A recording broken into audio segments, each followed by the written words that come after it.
गीता ज्ञान ब्लॉग से मिले अनुभवों से ब्रजभूषण जी को एक बात तो अच्छे से समझ आ गई है कि शायद ही मनुष्य जीवन की कोई ऐसी समस्या होगी जिसका हल गीता में ना हो। युगों पहले भगवान श्री कृष्ण ने जो ज्ञान अर्जुन को दिया था वो इतने समय बाद और एकदम अलग परिस्थितियों में भी हम सबको रोशनी दिखाता है। जरूरत बस गीता तक लौटने की है, इस ज्ञान के महासागर में गोते लगाने की है। उम्र का असर अब पंडित जी के शरीर पर भी होने लगा है। मानसिक स्वास्थ्य तो गीता ज्ञान की बदौलत एकदम सही है, लेकिन उम्र तो शरीर पर असर दिखाती ही है। सो दिखने लगी थी। उनके फैमिली डॉक्टर ने उन्हें नियमित चेकअप के लिए आने की सलाह दी थी और पंडित जी जानते थे कि उम्र के इस पड़ाव पर अपने स्वास्थ्य के प्रति लापरवाही उन्हें भारी पड़ सकती है। इसीलिए वे हर 3 महीने में डॉक्टर के पास चले जाते थे। ये संयोग ही था कि डॉक्टर जोशी भी कभी कभार उनका ब्लॉग पढ़ लिया करते थे। हालांकि उन्हें शुरू में यह नहीं पता था कि इस ब्लॉग को लिखने वाले पंडित जी उनके पेशेंट ब्रजभूषण जी ही हैं। इस बात का पता उन्हें बहुत वक्त के बाद उनके एक दूसरे मरीज से चला। एक बार जब पंडित जी अपने तिमाही चेकअप के लिए गए तब डॉक्टर साहब ने उनसे इस बात का जिक्र किया कि वे भी कभी कभी समय मिलने पर उनका ब्लॉग पढ़ लिया करते हैं और उन्हें पढ़कर बहुत आनंद आता है। पंडित जी ने उन्हें धन्यवाद दिया और अपना चेकअप कराने लगे। डॉक्टर ने कुछ टेस्ट वगैरह लिख दिए और 2 दिन में फिर आने को कहा।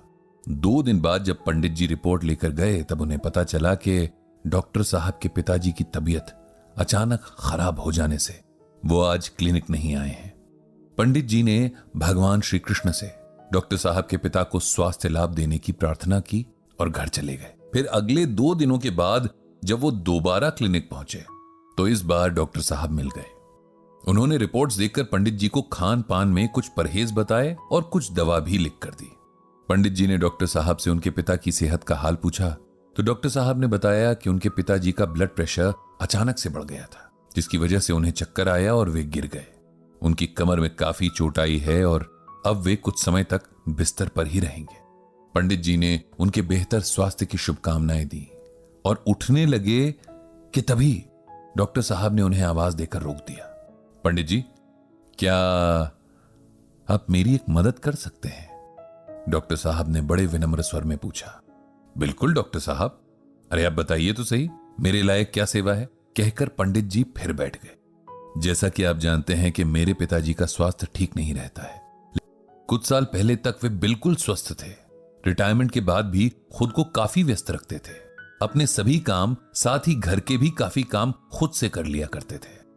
सब ठीक ही चल रहा था, लेकिन एक हादसे ने उन्हें एकदम बदल कर रख दिया। एक बार मेरे माता पिता परिवार के किसी विवाह समारोह से लौट रहे थे कि उनकी कार का बहुत भयंकर एक्सीडेंट हो गया, जिसमें मेरी माता जी को बहुत ज्यादा चोट आई थी और कुछ वक्त बाद उनकी मृत्यु हो गई। पिताजी के शरीर की चोट तो ज्यादा नहीं थी, लेकिन इस हादसे ने उनका मन, अब हर वक्त वे हमारी चिंता में डूबे रहते हैं। हम जरा सा घर पहुंचने में लेट हो जाएं या फोन का जवाब ना दें तो पिताजी बुरी तरह घबराने लगते हैं। उनका ब्लड प्रेशर बहुत ज्यादा बढ़ जाता है। इसमें मैं आपकी क्या सहायता कर सकता हूं डॉक्टर साहब? पंडित जी ने हैरानी से पूछा। पंडित जी, अपने पिताजी के शरीर के रोग तो मैं फिर भी संभाल सकता हूं, लेकिन उन रोगों की जड़ जो है, उनकी चिंता, उनका डर, उसे मैं नहीं संभाल सकता। मेरे पिता किसी मानसिक रोग विशेषज्ञ के पास जाने के लिए तैयार भी नहीं है। अब अगर आपके पास थोड़ा सा समय हो तो आप उन्हें मिल लें, उन्हें थोड़ा समझाएं, गीता का ज्ञान दें ताकि वे चिंता करना छोड़ ना सकें तो कम से कम खुद पर इतना नियंत्रण तो कर पाएं कि इस वजह से उनकी तबीयत ना खराब हो। डॉक्टर साहब के अनुरोध में इतनी विनम्रता और अपने पिता के प्रति इतनी फिक्र थी कि पंडित जी उनका अनुरोध टाल नहीं सके और रविवार के दिन उनके घर आने का तय कर लिया। अगले रविवार को डॉक्टर साहब ने पंडित जी को लेने के लिए कार भेज दी। उनके पिता के कमरे में जब पंडित जी पहुंचे तो उनकी हालत देखकर उन्हें बहुत दुख हुआ। वे खुद से उठ भी नहीं पा रहे थे।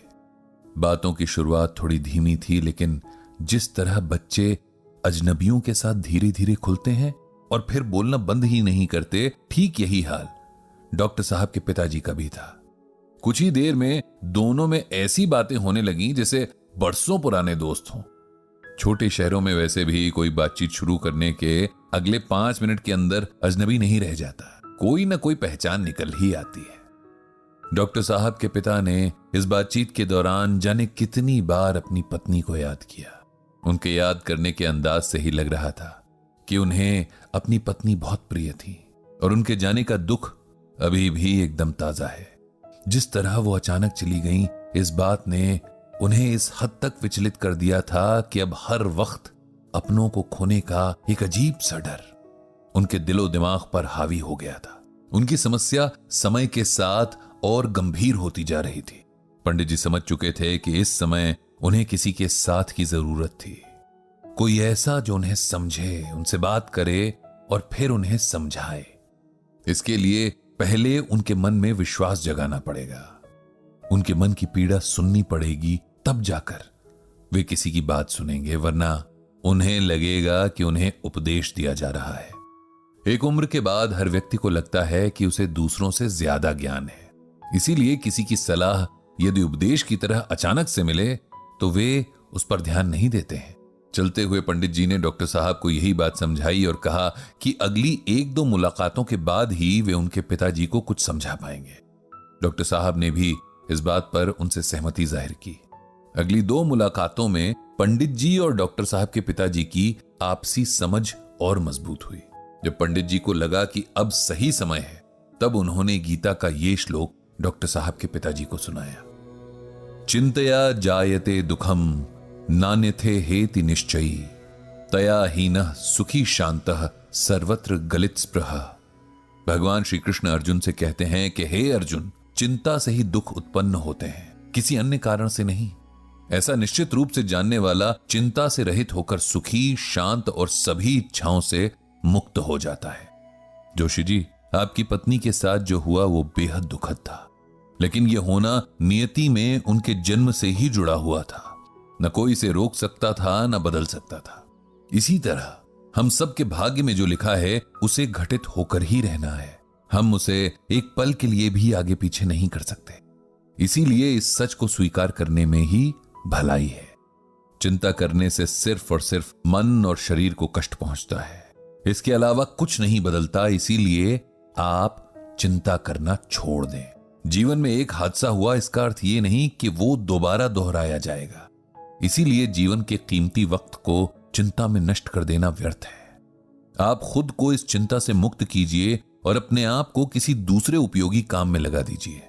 इससे आपका मन भी लगा रहेगा और आपका समय भी आराम से कट जाएगा। जोशी जी को पंडित जी के समझाने से बड़ी राहत मिली। उन्हें समझ आया कि वे व्यर्थ की चिंता के मक्कड़ जाल में फंसे हैं। उन्होंने मन ही मन संकल्प लिया कि इससे बाहर आने की पूरी कोशिश करेंगे। इसके साथ ही पंडित जी ने दोबारा आने के वायदे के साथ जोशी जी से विदा ली।